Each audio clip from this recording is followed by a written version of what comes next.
Yang kedua, sumber daya manusia. Dan yang ketiga, sumber daya data. Menyaksikan. Yang pertama, saya Wulan Kondokang Madik dengan NIM 2624064 akan menjelaskan tentang e-commerce. E-commerce adalah singkatan dari electronic commerce, di mana merujuk pada transaksi penjualan marketplace Berkontribusi di mana bisa melakukan jual beli, digital marketing, barang dan jasa tanpa harus tatap muka langsung, tawar menawar dan berisik ada semua serba elektronik. Nah, e-commerce ini secara umum dapat diartikan sebagai transaksi jual beli, proses berbisnis yang menggunakan media internet atau teknologi elektronik yang menghubungkan antara perusahaan dan konsumen dan masyarakat dalam bentuk transaksi elektronik dan pertukaran atau penjualan servis dan informasi secara elektronik. Dalam penggunaan e-commerce itu terdapat kelebihan, yaitu yang pertama cakupannya itu tidak terbatas, yang kedua cepat dalam proses transaksi, yang ketiga ide dan kreativitasnya itu sangat tinggi, serta dalam penyampaian informasi itu bisa lebih update dan secara periodik dapat berjalan dengan lancar. Yang keempat, memberikan efektivitas itu yang baik, integrasi dan terpercaya. Yang kelima, peningkatan kepuasan pelanggan dalam e-commerce itu sangat tinggi, di mana semua terprogram dan pengguna bisa akses dengan sendirinya. Berikut ada keuntungan menggunakan e-commerce. Itu yang pertama, pemakai dengan melaksanakan dalam aktivitas pembelian secara online dengan akan lebih sederhana dan bisa diatur diri sendiri oleh masing-masing pengguna.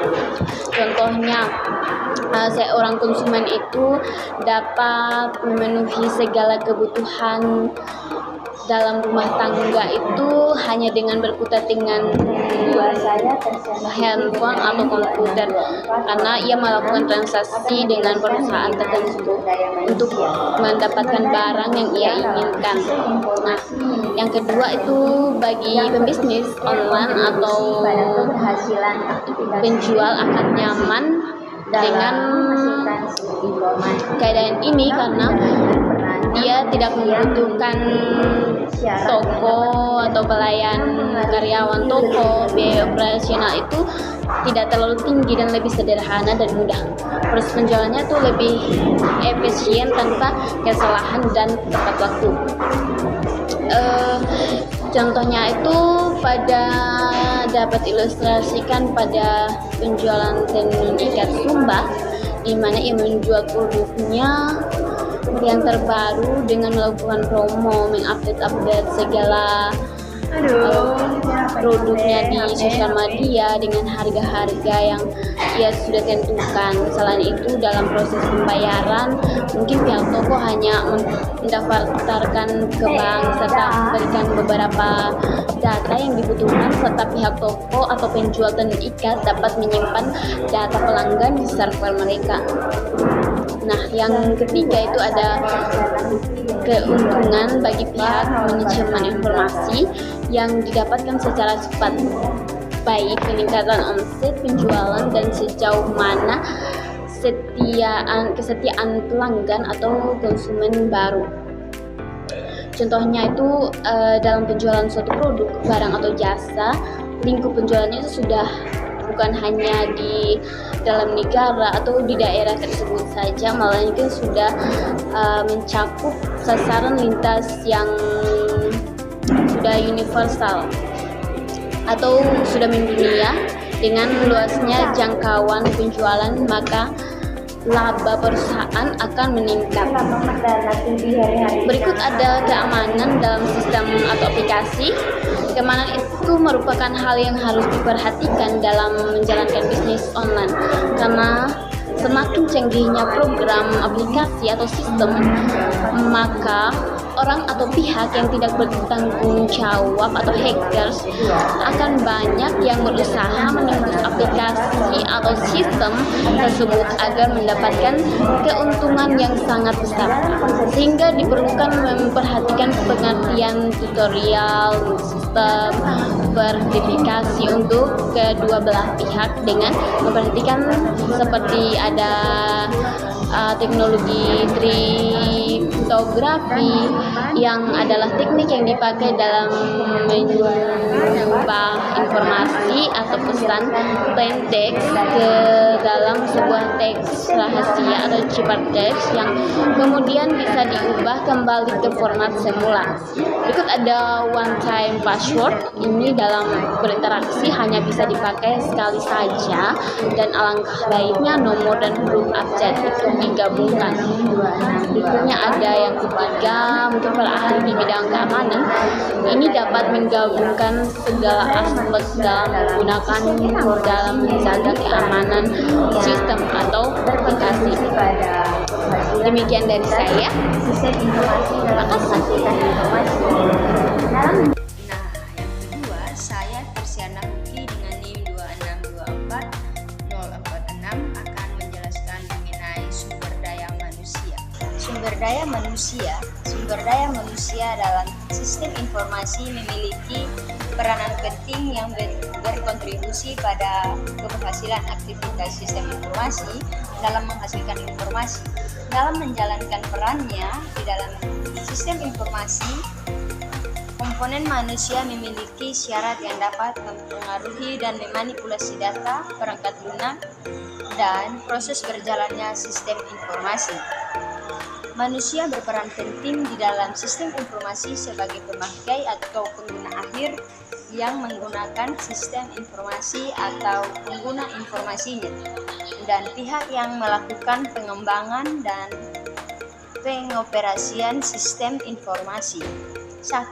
Pemakai atau pengguna akhir yang disebut juga dengan end user, orang yang mengoperasikan sistem informasi atau menggunakan informasi sebagai output sistem informasi untuk kepentingannya. Pengguna akhir bisa sebagai pelanggan, insinyur, sekretaris, manajer, akuntan, tenaga penjualan, semua orang yang berada pada tingkatan manajemen. Yang ketiga, prosedur merupakan instruksi operasi untuk memandu pengguna sistem informasi. Contohnya itu adalah instruksi dalam mengisi formulir atau penggunaan paket, perangkat lunak, perangkat keras, sumber daya yang mencakup perangkat bahan dan fisik yang terlibat, aktivitas pemrosesan transformasi data menjadi informasi, semua peralatan mesin, komputer, dan peralatan lainnya, serta termasuk juga tempat penyimpanan data yang bukan mesin. Yang ketiga, prosedur merupakan instruksi operasi untuk memandu pengguna sistem informasi. Contohnya adalah instruksi dalam mengisi formulir atau penggunaan paket perangkat lunak. Yang ketiga, prosedur merupakan instruksi operasi untuk memandu pengguna sistem informasi. Contohnya adalah instruksi dalam mengisi formulir atau penggunaan paket perangkat lunak, perangkat keras, termasuk sumber daya yang mencakup perangkat bahan dan perangkat fisik yang terlibat, aktivitas pemrosesan transformasi data menjadi informasi, semua peralatan mesin, komputer, dan peralatan lainnya, termasuk juga tempat penyimpanan data yang bukan mesin seperti kertas, kumpulan data, dan hasil cetakan. Penyimpanan elektronik seperti disk, magnetik, atau optik pun termasuk ke dalam kelompok sumber daya perangkat keras. Menurut Richard Fox 2013 menjelaskan bahwa struktur komputer modern terdiri dari beberapa komponen, yaitu Central Processing Unit atau CPU. Unit pemrosesan sentral berfungsi menjalankan instruksi dan mengendalikan berbagai komponen di komputer, seperti memerintahkan komponen. 2. Memori sebagai tempat berlangsungnya proses di mana program dan data tersimpan.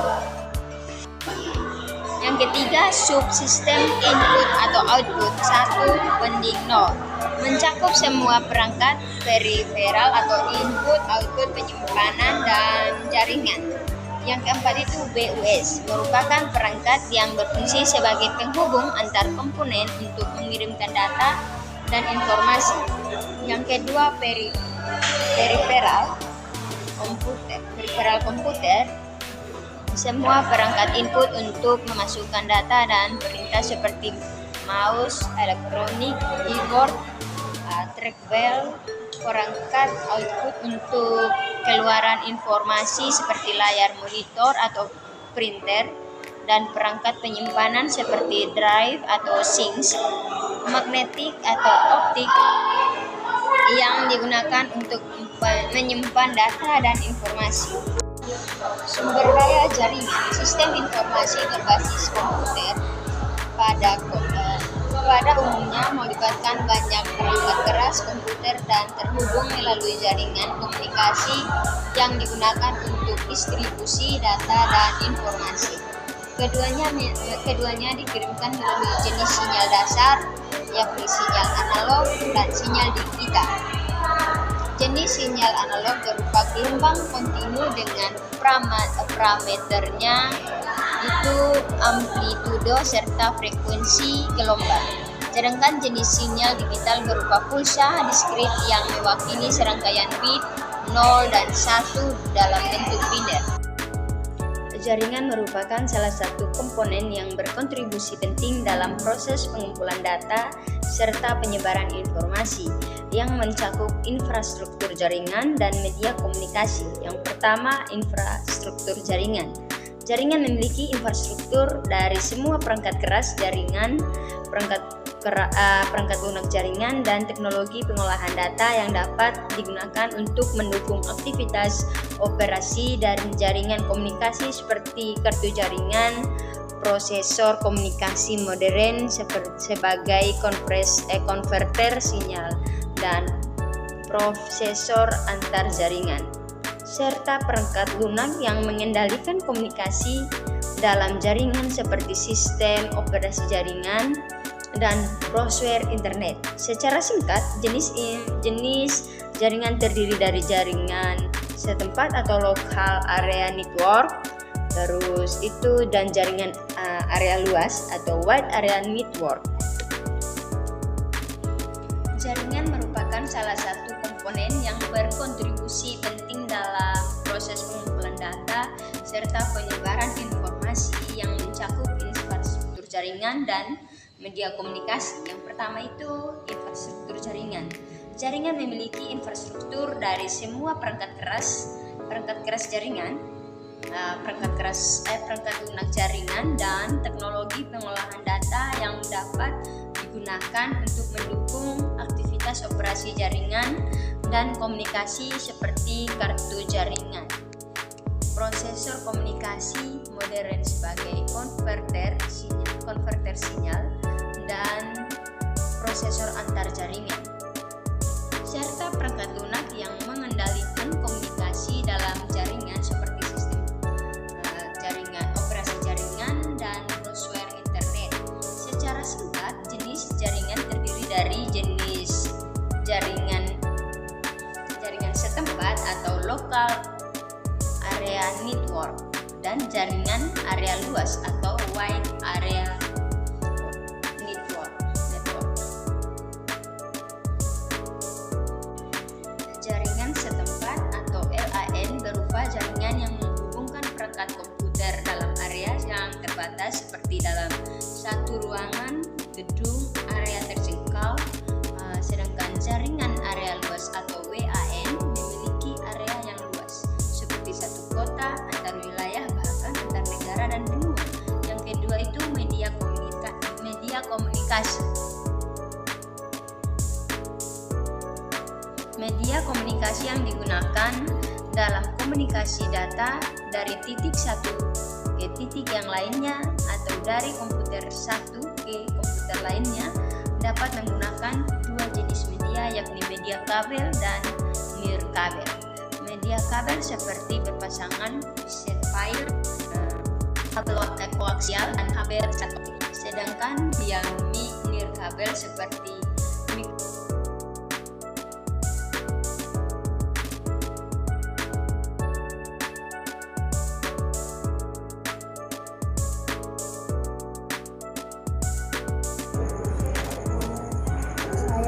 Deborah Kontokawan Madik dengan NIM 2624057. Di sini saya akan membahas tentang sumber daya data. Sumber daya data. Data sebagai bahan baku atau menggunakan informasi merupakan sebuah aset bagi organisasi, seperti halnya aset organisasi lainnya seperti kendaraan, inventaris, uang bangunan. Data sangat berperan penting dan memberi pengaruh perubahan pada organisasi modern, sehingga data menjadi sumber kehidupan organisasi, dan mengelola data yang baik secara efektif dan efisien dapat menjadi strategi organisasi. Data dapat mengatur tentang sebuah peristiwa, transaksi tercatat yang diklarifikasikan dan disimpan namun belum memiliki arti. Bentuk data dapat berupa data alfanumerik tradisional, yakni angka, huruf, dan karakter sebagai catatan peristiwa dan transaksi bisnis entitas lain. Data teks berupa kalimat dan paragraf, kalimat uralan, komunikasi yang tertulis. Data gambar seperti bentuk dan grafik atau gambar fotografi, dan data video serta data audio mencakup semua jenis suara seperti suara manusia serta suara lainnya.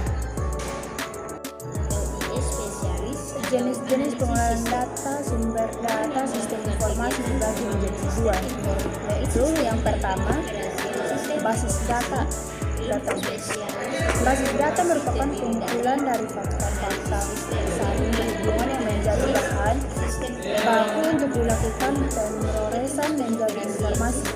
Pengelolaan data dilakukan dengan menggunakan perangkat lunak.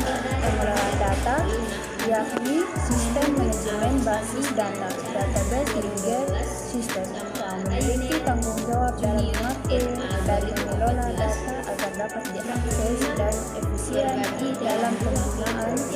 London atau Laudon 2018. Yang kedua, basis pengetahuan. Knowledge mencangkup data dan atau informasi yang disusun dan diolah sedemikian rupa dan simpan dalam bermacam-macam jenis dan bentuknya, seperti aturan-aturan fakta, bahkan contoh penyelesaian kasus yang pernah ada yang digunakan dengan sistem manajemen pengetahuan dan sistem pakar yang bertujuan memberi pemahaman, berbagi keahlian, pengalaman, dan akumulasi pembelajaran yang dapat diterapkan dalam mencari solusi permasalahan bisnis yang sama. Sekian dari kelompok kami. Terima kasih sudah menonton dan semoga bermanfaat. Terima kasih.